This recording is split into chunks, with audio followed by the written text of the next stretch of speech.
but it has been, stop watching Fox or CNN or whatever you watch all day. It's crazy.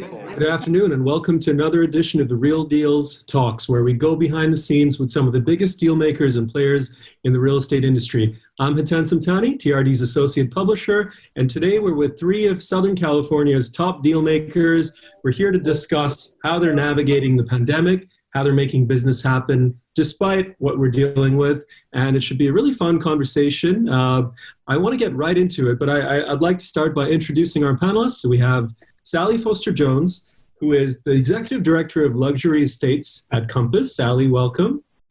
Thank you. Thank you. Pleasure to be here. We have Aaron Kirman, who's the President of International Luxury Estates at Compass. Aaron, thank you. Good to see you again. Good seeing you. Thanks for having me. And we have Santiago Arana, who's a managing partner at the agency. I don't want to spend too much time on their bios. It's suffice to say that these are three of the top deal makers in California, which makes them three of the top deal makers in the nation. Any big ticket listing that you see in LA probably has their influence on it. And so we're going to get started in just about a minute. I do want to thank our sponsor, who's the Viewpoint Collection, and they are the proud sponsors of this panel today. And I'm just going to read you a message from them, and then we'll get started. So Viewpoint Collection is one of the largest luxury residential developers in LA, with a portfolio of projects in iconic neighborhoods, including Beverly Hills, Bel Air, Holmby Hills, and Hidden Hills. Located on panoramic sites and designed by renowned architects, the properties stand for sophisticated contemporary style and offer an unparalleled experience of our extraordinary city. Recent sales and listings in this portfolio include Carla House in Truesdale Estates, which was designed by Noel Walker and listed at $46 million, and Sky Garden in Bel Air, purchased off-market for $60 million. And then obviously there's the crown jewel, the fabled Owlwood Estate. Once owned by Sonny and Cher, Owlwood is on the market for $115 million. And on almost 10 acres, it's the largest land holding in Holmby Hills. Viewpoint's got a number of other one-of-a-kind properties under development, and it's looking forward to bringing buyers the finest homes in Southern California. So we thank them again for their sponsorship of this panel.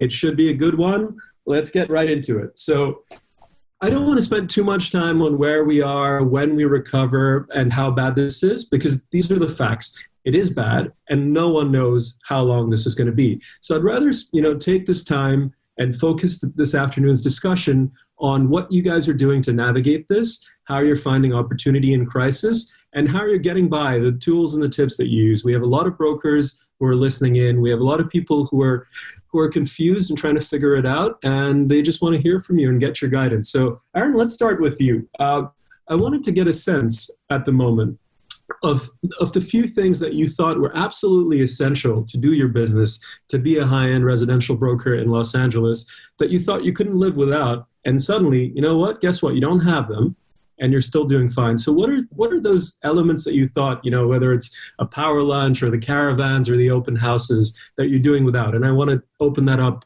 as well after that.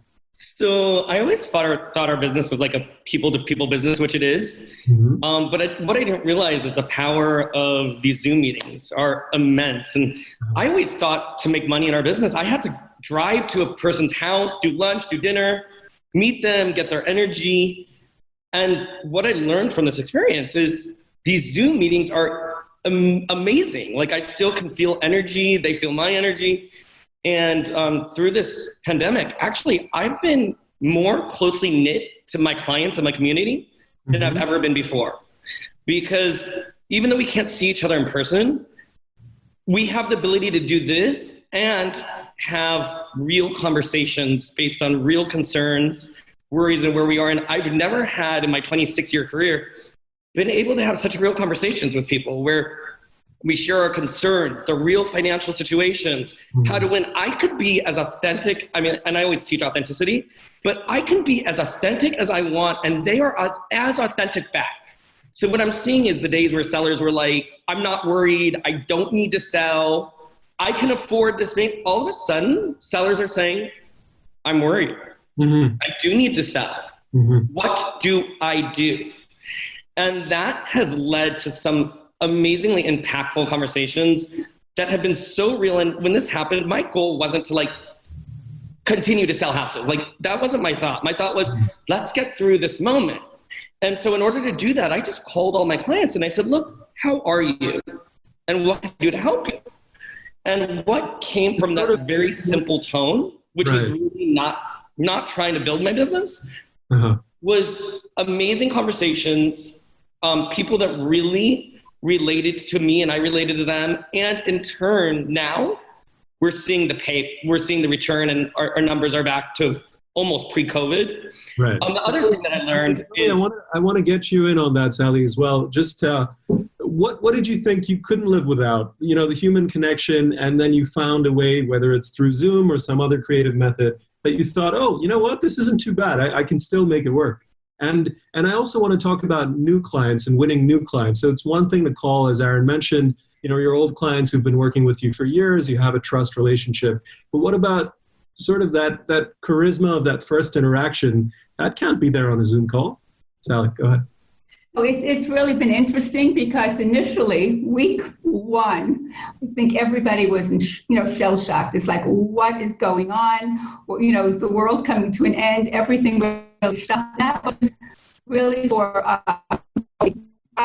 sellers, agents, just people. Everyone was really just trying to come to terms with what this means.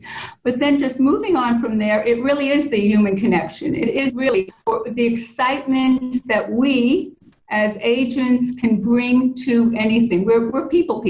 We're people, yeah. So, but it is really just, what do we do? What do we do? Well, not all of us, Sally. Okay, well, me not everyone in LA. And you and Santiago.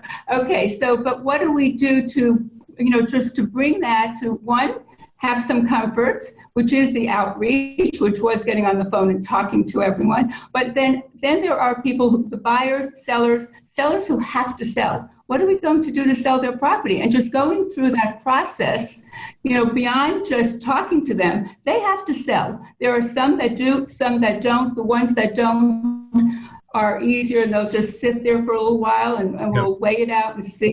But the ones that have to sell, what we're doing is, yes, there's Zoom, but just the whole thing of, instead of just taking a buyer and walking through the property, but walking them through and saying, okay, how do you feel? We're trying to create that. And so I've done literally showings to properties where I'm walking through with FaceTime or Zoom or whatever, so, or WhatsApp, and just going through where the buyer is out of the country, in another city or anywhere else.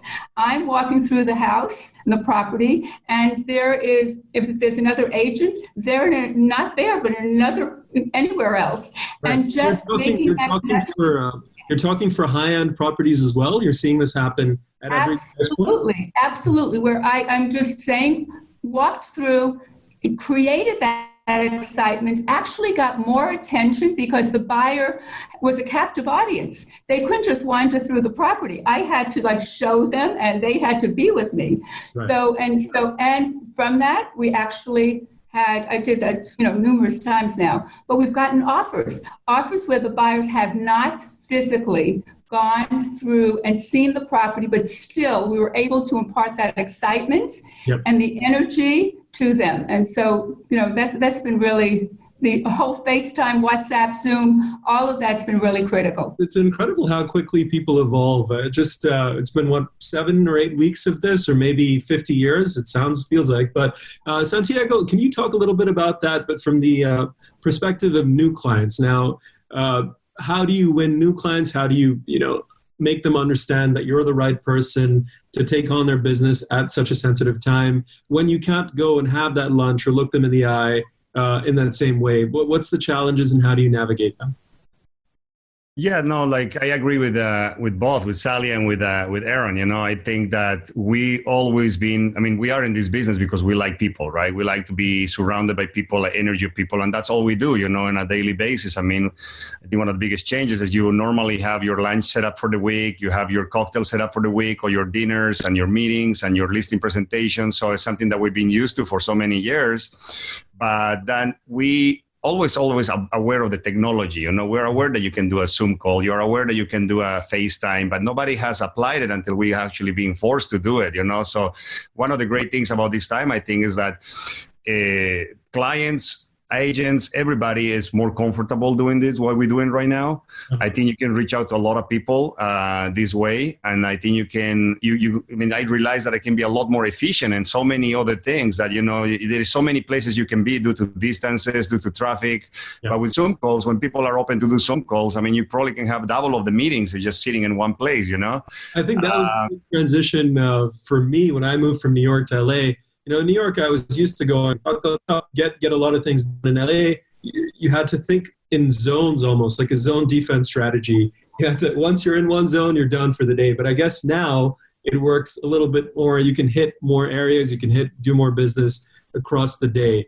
I did want to ask then the next thing, which has been a controversial issue in the LA market, nationwide market for a while, which is pocket listings, right? A lot of brokers have talked about how pocket listings are a really important tool to price, to get a sense of what, you know, test the market, get a sense of what the market will bear. The National Association of Realtors has tried to crack down on pocket listings, and there's been some legal challenges. There was a new lawsuit today that was filed against them. I want to get a sense, Aaron, maybe of the importance of pocket listings at this time. And I think they're huge. And I will be the number one person to fight the new laws and regulations that are trying to impose on us. I think it's insane and it's inhibiting from us to do our job. I think everyone should have a right to make their decision as to whether they sell their house publicly or not. I've always tested pocket listings before I launch. It's a strategy that I've always taken. I do it for multiple reasons. One, a lot of sellers want the privacy. A lot of our clients are high profile or celebrity and need that. But beyond that, it's, for me, I always price houses based on pocket listings. And what I do is I always have 10 agents come through, give me their valuation of price. I also bring buyers through, get their evaluation. And I always tell my sellers, by the time we launch, we will know exactly where we are based on the feedback. And we will also know if you have a buyer or if you don't. And there's no harm or no foul by throwing out a number at the beginning and seeing what the market's going to bear before we make a mistake.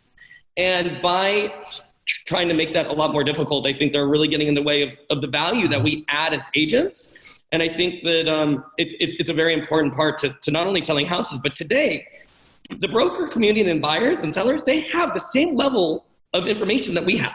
Sometimes, truthfully, my clients have more on certain things.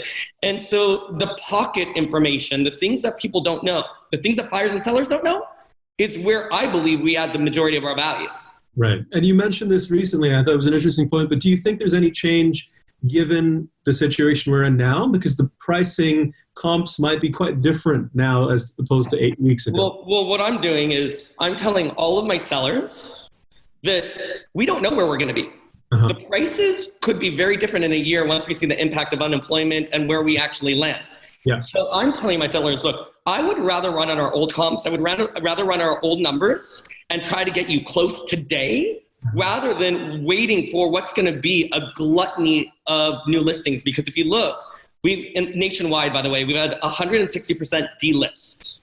That's not including the people that didn't list in March, April, May, and soon to be June. So if you double down, there's going to be double the inventory.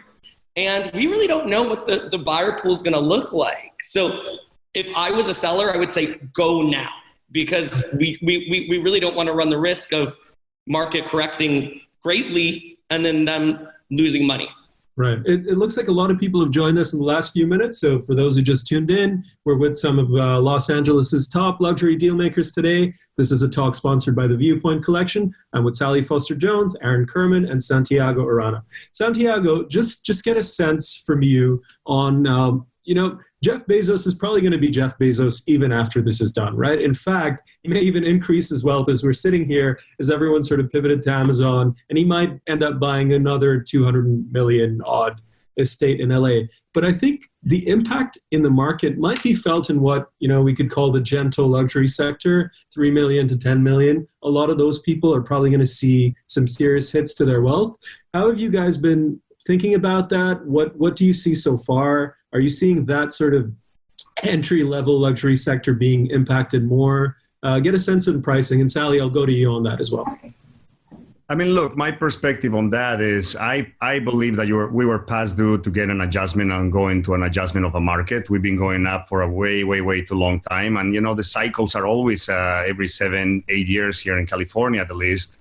So I think that the COVID has basically put us into that place. I don't believe that even if you put the COVID aside, that in 2 months, we're going to go back to what the market was in January and February. I think that, like Aaron said, we're going to go into a market where, there are people that haven't been making money for 2-3 months. There are people that are foreclosing on their houses. There are banks taking over houses. There's going to be another wave of REOs. And I'm not trying to sound like the negative person here, but I think that sellers, buyers, and us as agents just need to be conscious about what the state of the market is going to be when we go back. Nobody knows, but I think we're going to be into an adjustment of a market. I think it's going to be more of a buyer's market.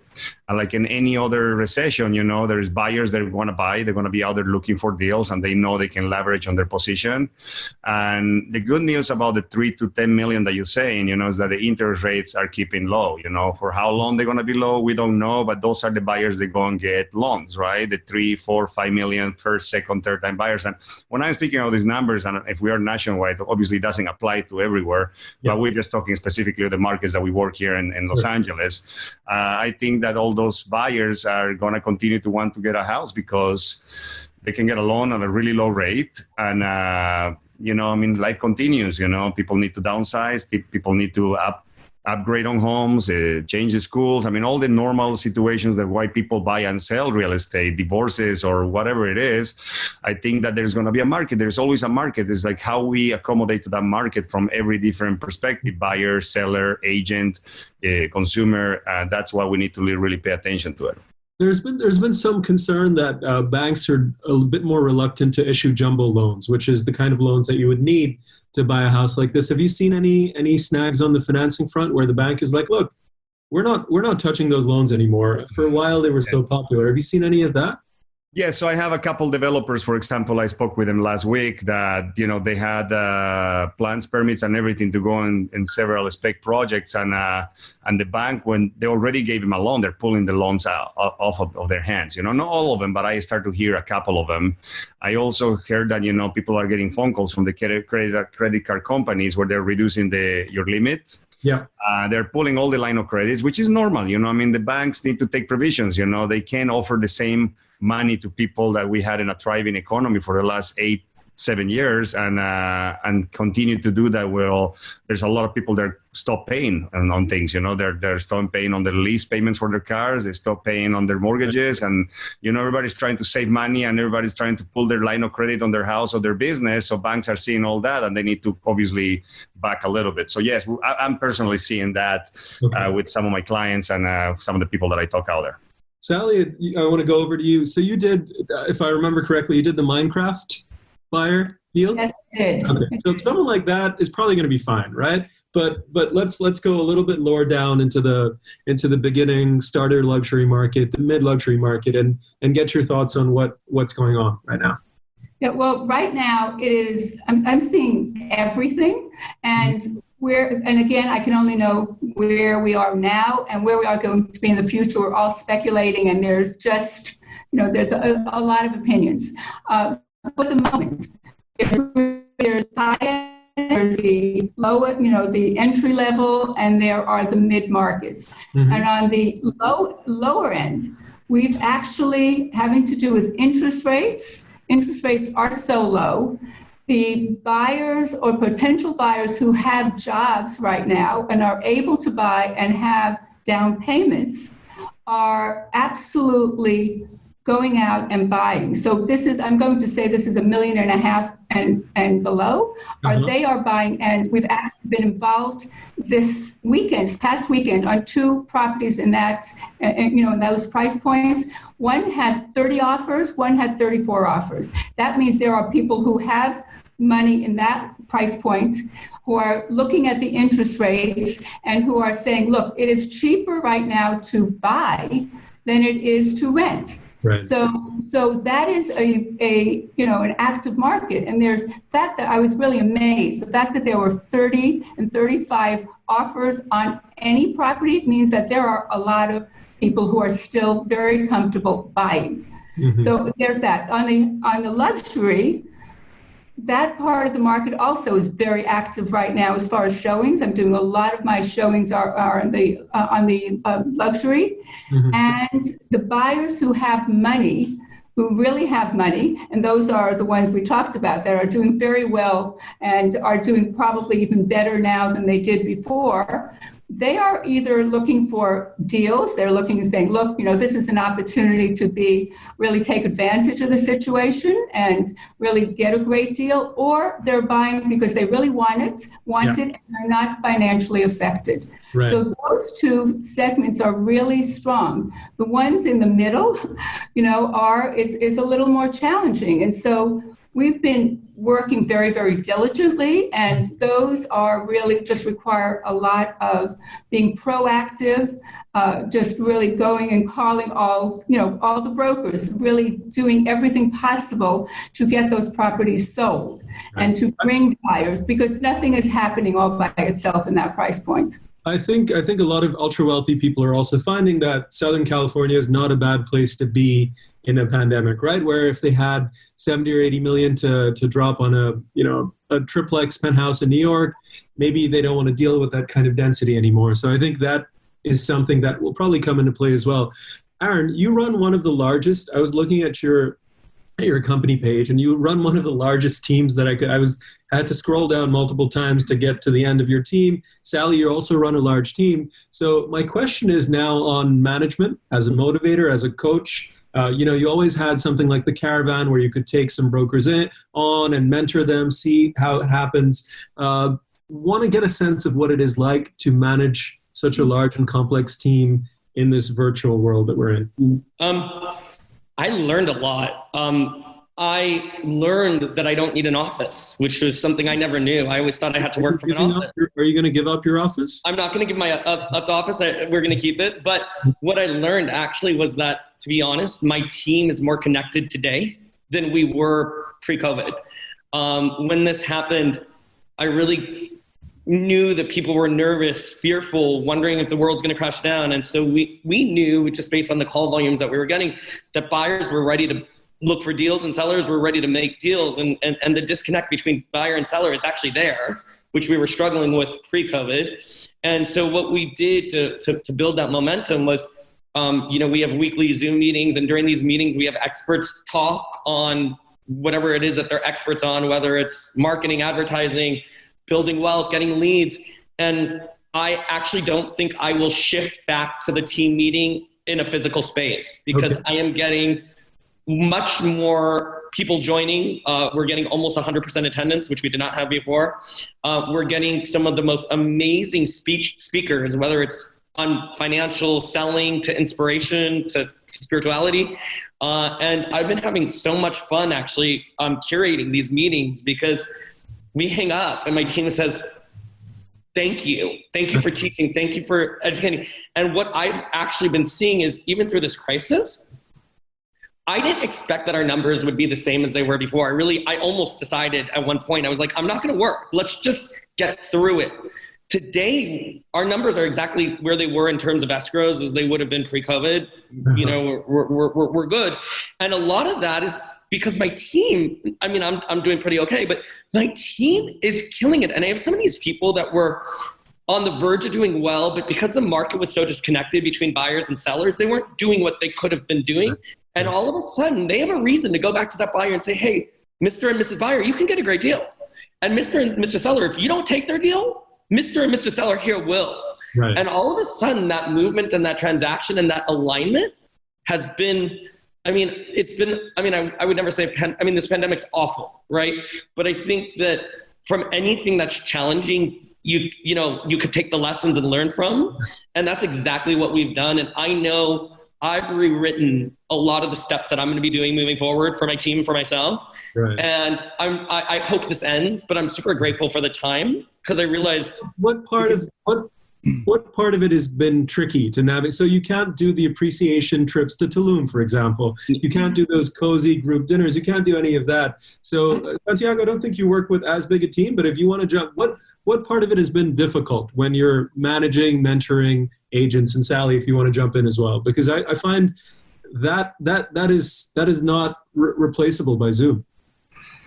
Yeah, I mean, that's obvious. I mean, I'm going to let Sally elaborate more into that. I definitely don't have a team. I only have 2 assistants. But as a company owner, I can tell you that we've been doing a lot of what Aaron is doing. You know, I mean, I have on Wednesdays at 10 o'clock in the morning, I started to do this talk that I do talking about how to navigate during the storm, you know, and I do a lot of this spiritual and motivational, and I open it up to my whole company to start, but then I started opening into my Instagram account, and I start to see a lot of people and a great response to that. So, you know, we're learning a lot of how to reach to people without having to be in person.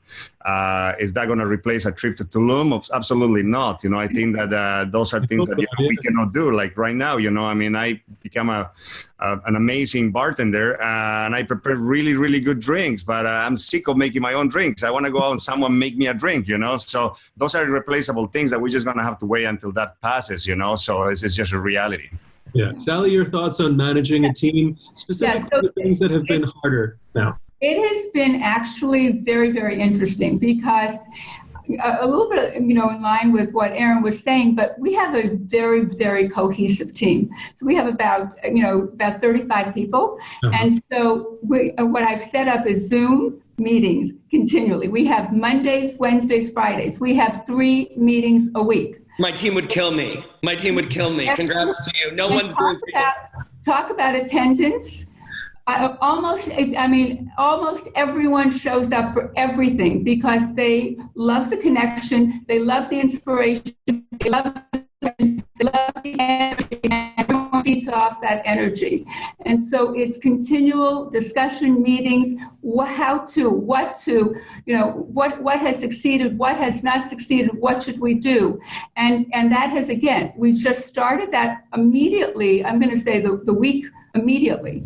And we've gone throughout. We've also had some Zoom cocktail parties and all of that. But it's just that connection. And so our numbers, during the whole period here, I mean, we just tallied up, but we closed something like, 30 escrows and put 27 new escrows, deals into escrow. We have, something like 40 new listings. We are working. And what is happening is the sharing of the information, the connection. What can we do? What is our value? How do we rely on each other? What do we learn from me and from each other as the team? And so that's been critical. Mm-hmm. And it's very, very cohesive. It's been building a lot of sales and people feeling, this is a time where people don't know how they're feeling. So the is incredible. what I'm hearing so far is that no one is having any serious challenges managing such a large team, but I'm going to let that rest for now. I was talking with an investor the other day, and I asked him, are you going to continue to invest in these companies that you've already backed? And he said, absolutely. In fact, this is the time for investors to show their stripes. This is when companies need our help more than anything. I feel like the same could probably apply for residential brokerages.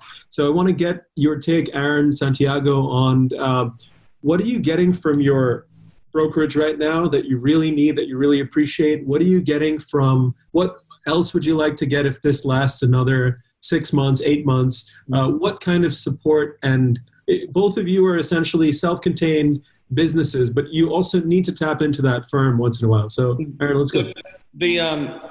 The backing that we got from Compass was exceptional. Like, we would get emails from Mark McLaughlin, Robert, every day on things. And those 1 minute closing bell statements that they would give us were incredibly helpful for me to not have to circumnavigate and for me to digest and understand and tell my own team. I would say the power of what happened only brought everyone closer together, from a corporation, from a team, from a buyer, from a seller.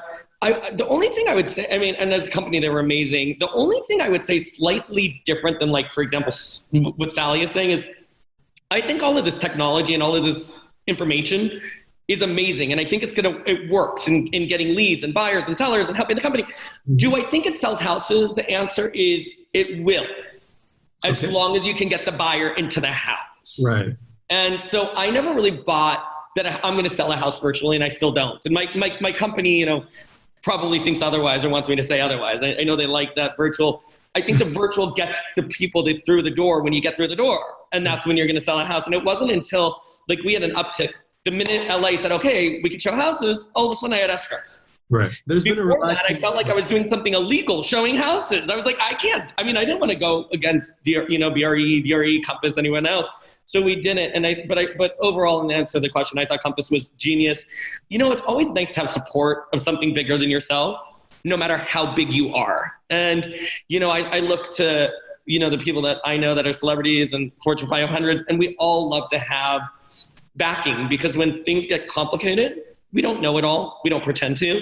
And I love to circumnavigate people that are smarter than myself, see what they're doing, and oftentimes either listen or not listen, but at least understand the concept. And that backing was very helpful during this time. Mm-hmm. Santiago, on the same question, I guess, what has become more clear in terms of the importance that a brokerage provides someone like yourself who has a very established book of business to begin with? I think that, out of this one, there are definitely going to be companies that they're not going to make it or they're going to have trouble. But I think the ones that they make it and we get out of this one, they're going to come more close to each other, stronger than ever. And I think that having a good culture in a company is very, very important right now, where you can we, for example, have established multiple conversations a week. You don't have to join all of them, but it's incredible the amount of attendance like you have, because, again, there are people sitting in their house and they have a little bit more time than before. And I don't see a reason why you shouldn't join a class that talks about specific things, So we have scheduled as a company during the week certain talks, and there are agents that they decided to do that, like me, for example. And I know James Harris does something. I know John Grauman does. So there's different agents that they're doing it. And then we also have our office meetings that actually are, you can reach out to more people. We have in our office meetings with people from Mexico, our offices in Canada, everywhere. So now you get to hear the experience of what's going on in Canada, what's going on in Mexico, so you can have a little bit more of a broad perspective of what's going on in the real estate in other parts of the world, not just where you are. So I think that companies that are using this time to get closer to each other, companies that the management is supporting all the agents, offering them different tools or different things, I think is going to get these companies to become stronger. And when we come out of this one, they'll make a big difference. What kind of tools are they sending your team masks, for example? Are they sending giant bottles of Purell? What kind of support, big and small, are they doing right now? I think most of the support has been emotional and informational. I think we are not doing the masks or the gels or anything yet. I think as the offices start opening, we probably will provide with that so people feel comfortable in going to the office. I don't know if the schedule is going to be limited to X amount of people, and nobody knows what the rules or what each state's going to demand from people and businesses. But I can tell you right now that when you go through bad times, when you go through recessions, one of the things that we explain is like there are things that you can control and the things that you cannot control, right? We cannot control a virus. We cannot control economy. We cannot control the stock market. We're not going to control any of that, but you can control what you choose to do and what you choose to think. And if you can get your agents in alignment of thinking and what are the things that we can do right now, maybe take a course online where we can make you a better agent, sit down in the MLS 2 hours a day extra that you didn't have before, and just go through all the listings, learn your market better, understand things better. We're doing courses on contracts, believe it or not, a lot of agents that they don't really dominate how to write a contract, how to interpret a contract, all that kind of stuff. So if you can use this time to prepare yourself better and become a much better agent when you get out of this one, you're definitely going to capitalize on it. Santiago, I thought you controlled all of that. I'm very disappointed in you. I thought you just lost like 6 points. I think we all need to learn from each other right now. I think everybody has better days than other ones, and I'm having the support of being able to get on a Zoom call with 20, 30, 400, 500 people, and you can share your experiences. If you're feeling down, it will bring you up. If someone else is feeling like that, you can pass that energy. And I believe you can pass the energy through a Zoom call.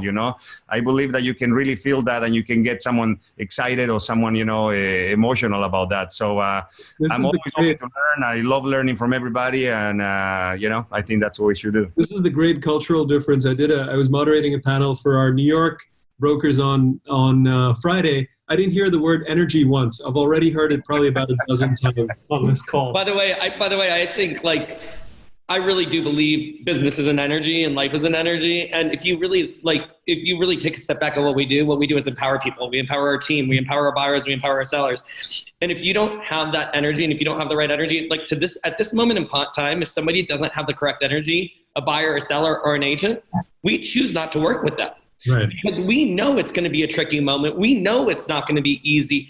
And we know that in order to win, you're going to have to work hard, fight, and the sellers have to understand where we are and buyers have to. And that energy, it doesn't have to be like a spiritual, although I did just do the Chopra thing right before this center, but it doesn't always have to mean that. It can be just taking on the nuances of the day-to-day tasks in the right way to make sure that we can all be effective in our jobs. There's going to be some complications that come up. That's a great point, because it's not going to be as straightforward a process or as quick a process, because there might be complications. Santiago mentioned contracts. And one of the things, Sally, I wanted to maybe bring you in on is we've heard about this so-called coronavirus clause and how that's become potentially a thing in the residential market, where buyers are saying, hold on, we just want to put in some measures so that if there's some sort of pandemic, we have certain exits. Have you seen anything of any sort of so-called coronavirus language?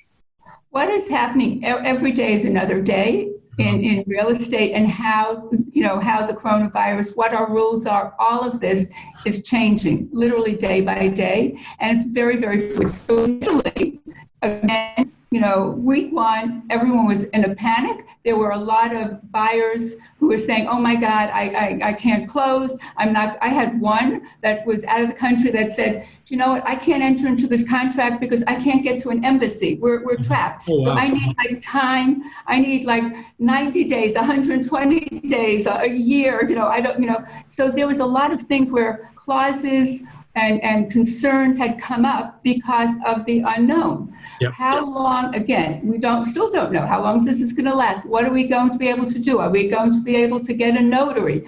Are we going to be able to get a moving truck? So there were a lot of concerns, and then there were clauses on time, on ability to perform.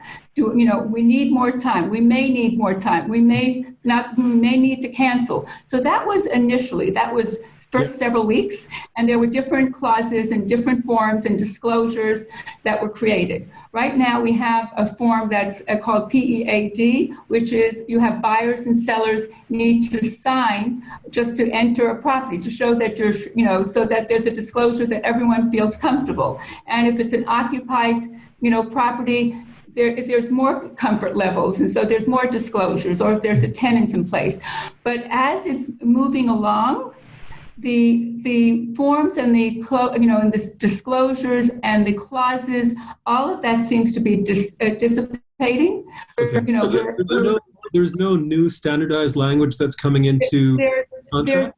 There's standard language, there's standard forms, but the concern about them, we were having every day there was another form. Yep. That has let up. People are just getting used to what's going on. Real estate is an essential business in California. So it's been essential throughout, but we weren't able to show property. Now we are able to show property. There's forms to fill, to sign, but we can show property, and there are new rules and how many people can go in at a time, and how many brokers, and no open houses. Right. But this will be changing. It's very fluid. But in the last couple of weeks, there has been such an increased, talking about energy. The energy comes from all over, including us, because I just know for myself, I am working harder than I've ever worked, and I'm on the phone and calls and all the time. But there has been increased energy. There's been increased engagement with buyers, sellers, people, just looking, a lot of more energy online, socially reaching out. And so it is evolving. And so it's really, everyone's ready to just, start selling and buying and moving on with the restrictions that we have. We were gonna do a meditation for you. We were gonna do a 1-minute guided tour. I'm absolutely game for that right after this. We decided to pass that moment, but we won't do the guided tour this time, but maybe next time. I appreciate it. Hopefully we could do it in person soon. But Aaron, have you seen anything in actual closing documents, like at a deal signing that has caused either a buyer or a seller to say, hang on. Yeah, I mean, this COVID form, which to be honest, I haven't read, but this COVID form basically gives people a lot of extension periods. I absolutely personally hate it. I know it's necessary in this time, but here's what I've noticed. If a buyer and a seller wants to sell a house, they'll do it in the time period that is specified. When people want to not do it, they won't. Of our 20 deals, we have a lot of deals that are closing and are on time. Banks have funded. Things are moving forward, but the people that feel that they need more time because they're worried are using the COVID form, and it does give a lot of extensions. We're running on some 60-day extensions today, it's necessary in some people's cases. But for the people that for example, if somebody has an all-cash offer coming to the table and they want 90 days to close a deal, I'm like, what are we doing here, guys? We could get inspections, we could get it done. There's no real reason. If there's some financing issues, sometimes we need more time. But in general, that COVID form is a standard form. It's super easy. Prior to going into anybody's home now, we have to get that form. We have to get that form signed, which makes sure everybody knows the risk involved. Yeah. Most of our showings right now, we're not even doing. We're unlocking the door. We're letting them do their thing, and that's been actually really effective for people, and they're really comfortable. Actually, a lot of our buyers have reached out and said, we love not having agents interfere with our moment. So it's been interesting. I have a fun question. Add something in there, may I? I think the saving piece out of all this one is like, we need to be flexible, and we need to find a way how to explain to our clients on how flexibility and how deals are putting together, because a lot of things are changing. Like Sally says, a lot of things are moving. Ultimately, if a buyer wants to buy, a seller wants to sell, they're going to find a way how to put the deal together. As long as you learn to be flexible, that COVID addendum that gives you an exit is basically having a contingency until the last minute to pull out for whatever reason that you can blame COVID for, So I think that's more beneficial for buyers than to sellers. And then a couple of deals that I did last week, we, as the listing agents, have counter out that addendum. You don't have to do it. And I'm not advising my sellers to do it, because if you're qualified and in the high end you have cash and you just need to do inspections, I don't understand the reason why you should have that. On the other hand, if you have buyers, right, and they feel iffy, you might want to recommend to have that, So it's all about being flexible in what position you are or whatever. But things are going to change. I have an escrow in Malibu right now where the sellers have asked for the contingencies to kick in 10 days after the acceptance, because they felt that they wanted to do the moving with people they trusted, and they didn't want people to come in their house. They're elderly, and they felt concerned about their health and everything. So talk to the buyers, and the buyers are like, of course, no problem. So it's like having that flexibility to explain that, look, it would be nice to do it in the way we've been used to and follow all step number 1 through 10, but we might have to do step 5 first and wait for a second and just accommodate, This is great practical advice. So thank you very much for that. I have a fun question from Ryan G. And Santiago, maybe you could start with this one, but he says, Sure. How are you dealing with lowball offers in this market? People who are trying to maybe take advantage of the situation and just go in there with what would have been a crazy number. How are you dealing with lowball offers? You just got to be aware that it's going to happen, based on what I told you, that I believe that is going to be a little bit of an adjustment of a market. That's when the buyers come out. They know that it's a buyer's market, and any buyer that has the capability to buy something right now and they have the money, they know that they need to get some sort of discount. But again, you can generalize, right? Because there are properties that we had listed for prices that were higher than what the market bear. And and then you need to also make a little maybe adjustment because of where we're going through right now. And then those buyers are expecting that, so you need to be aware that things like that are going to be coming that way. But the fact that someone is writing a low ball offer doesn't mean that you can find a way how to rise that offer to a number that will make sense for your seller, Yeah. Sally, go ahead. I was just going to say, we've had lowball offers. What's happened is that the negotiations have changed. So there are lowball offers that you're never going to make a deal because the buyer there is only looking to steal the property, and you have to have a seller who's willing to let that happen. And if they're not, some buyers are never going to happen. But there are others, there's lowball offers. The negotiation is taking much longer. So there's, we're starting at one price, as long as they're a real buyer and really want to buy because they want the property. And the sellers at another, and we're just inching. And instead of taking a day or 2 days, it may be taking 2 weeks or longer just to get that meeting of the mind, but we are persevering. We're just getting it to happen. So it's just a just a little bit of a different dance right now. I guess it's about making a determination who's for real and can be brought to the table in a real way, or someone who's just purely opportunistic, throwing in a crazy number. But you'll never know unless you try. I always tell my sellers, we love lowball offers. Take them. Counter. It's amazing how many lowball offers you could take that you can actually make work. Yeah. And so we take whatever we can. We tell our seller to counter. We negotiate it. And it's amazing how much you can see a lowball offer become not a lowball offer anymore with the right work. Assuming that, you have to run on the fact that our prices were probably really high pre this. Yeah. So what a buyer may think is the lowball offer and a seller may think it may be the reality. And it's up to that seller to make that determination. Right, so I wanted to move into something a little bit more sort of fun. So you can see this giant plant behind me. I'm already getting some comments about it. That's because I'm at my aunt's place this week and I needed to cover up the kids' photos and the high school photos and all that. We want to see them. I stuck this plant back there. But, one of the fun things when we started having these conversations a couple months ago was seeing sort of the informal settings of a lot of big players in the industry, some in a hoodie, in their kids' room and all. And I've noticed over the weeks, the home offices are getting more and more elaborate, right? Aaron's got that beautiful view. Santiago's got this perfectly color-coded with his jacket situation going on.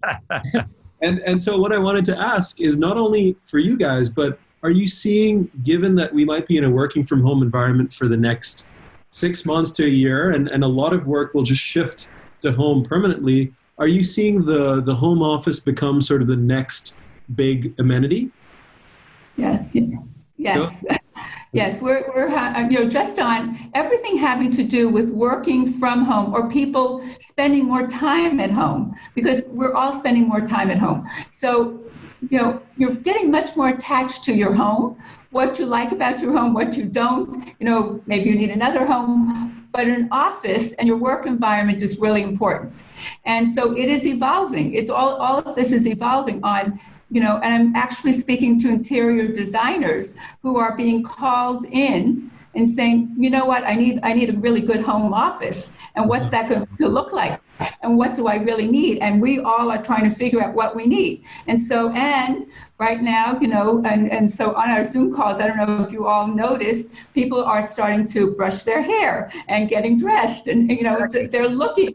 They're right. They are taking care of what we all look. Yes, I'm putting on lipstick. No, and I did all the time. But anyway, so everything is the home environment, your office, how it looks, how it feels, how it functions. That is going to translate in what buyers are looking for in a home, sellers. If there's all of this. That's the appeal. You're going to be working from home. I actually think it's bigger than just an office. I think it's a bigger definition. I think the definition now is the home an office? Because I know I've gotten so many calls, nobody cares about a home office, but everyone's like, I care about where I'm going to be stuck and I care about where I'm living and I don't know if I'm going to have an office ever again. Mm-hmm. So for me, I've never been more grateful to have a home where I can go inside, I can go outside, I can have a pool and I can still get my job accomplished. And I've had people call me from all over the world, Hong Kong, Singapore, New York, a lot of New York, by the way. And people are saying, we didn't realize that living in a vertical city really, during a time like this, can have its issues. Yeah. And what we want now is we want space and we want a place to be able to embrace ourselves. And if that means having a home in Southern California where you have a backyard and you can work from there, that's what we want. But it's the layout of the space as well, right? When you walk through a space now, your eye is going toward different things, right? You're like, okay, this could be, one place where I could have a meeting. This could be another. I think the way that I view my home right now has changed as well. I have two offices, one for my writing stuff and one for my calls and whatnot. I think it is quite fundamental, as you pointed out. I just want you to move your palm tree so we could see what kind of pictures you were hiding. I don't think you actually need much, because honestly, if you have like a cell phone or a laptop, you can, I'm in my master bedroom right now because I did a call this morning in my office, and one of my kids is doing a Zoom call in my office now. I didn't want to kick him out. But I'm in my room, and sometimes I take calls by the pool. Sometimes you take calls in the living room. You have the flexibility to have a meeting and in different places. So actually, it's kind of cool. You kind of change offices all the time. I love these Zoom calls because you could get an eye into everyone's homes. Yes, you do. It's a little voyeuristic. To take off a little bit on Southern California, we're seeing so many from New York, particularly, and from other parts of the country if they can get here, or from other parts of the world if they can get here, wanting to be here. Just because the environment, it's really that the home environment is so just the weather, the indoor, outdoor, the whole feel, and it feels safer. It feels safer, and it feels like the place you want to be and live in. And so we're getting not only people just looking to buy, but a lot of people looking to rent. Yep. Just even to get them through September right now, because they want to be here. So I think in all, it's going to be interesting how this affects both the home and what you look for in a home and where you want to live in general. If you have the option now of working from home and living, not necessarily next door to your office or driving distance to your office. You can pretty much realize that you can work, further away, and you don't need that office as much. Do you think this is the end, Santiago? Do you think this is the end of this whole, there's been, at least in the last few years, a push towards vertical living and more dense living in LA. Do you think that at least on the high end, this is the end of that? I mean, that's a very, very strong statement for me to say what I think is the end or not, but I definitely, as most people know right now, commercial real estate is suffering because of that reason. We don't know how long it will take for people to feel comfortable being around people again. Mm-hmm. And we don't know how many people, honestly, it's very sad that psychologically ever going to be able to feel the way they felt before. So, that's one of the reasons the commercial real estate is on the verge of collapse.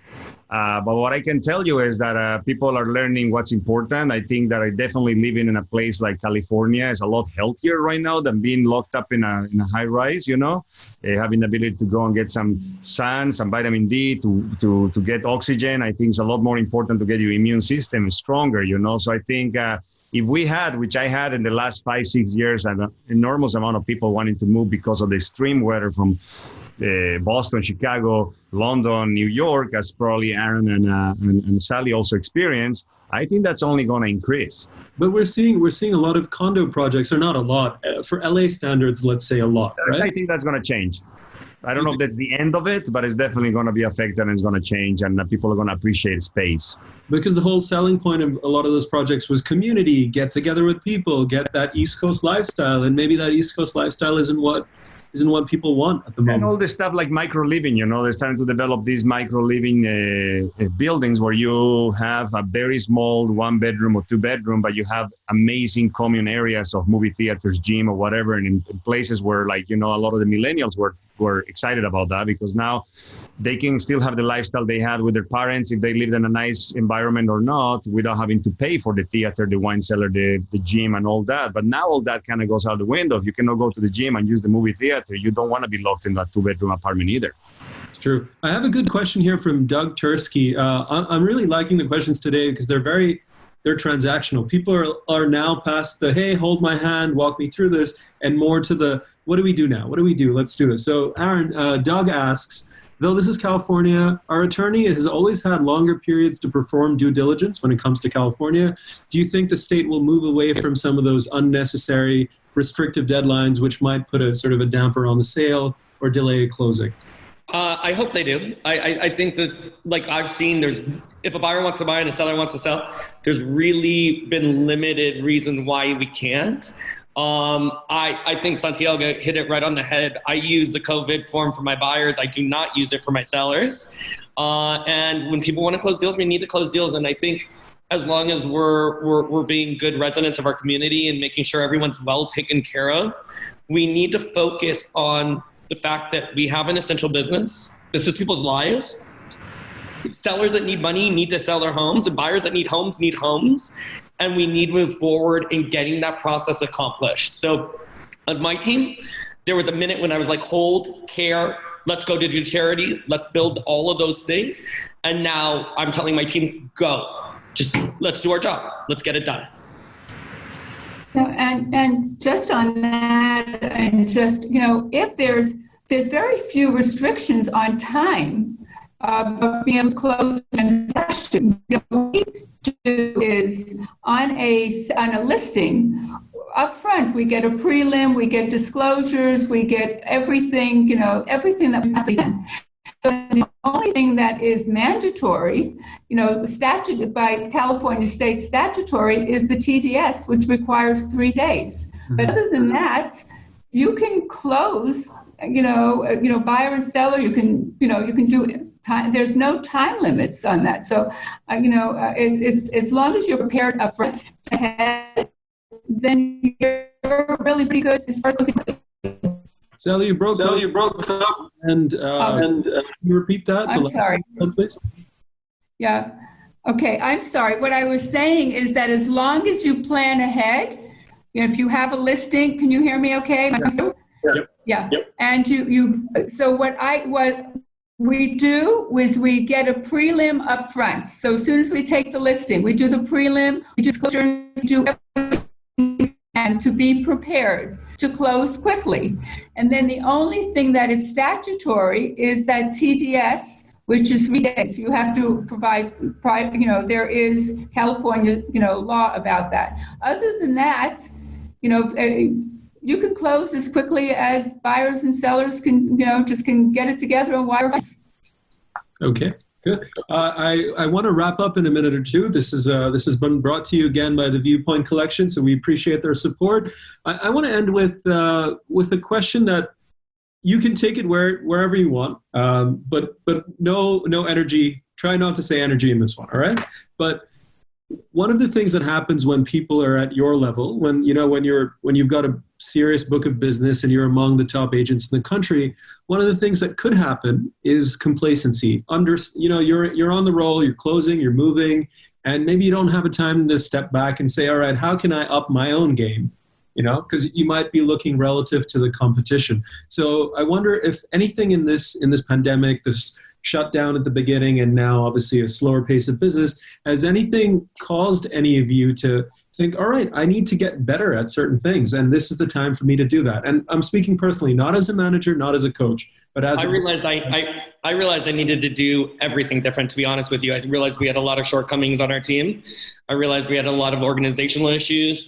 I realized we weren't taking advantage of, we do a lot of marketing online, but I realized we weren't doing it. You can't be complacent in this business because there's so many people every day. It's the most competitive business in the world.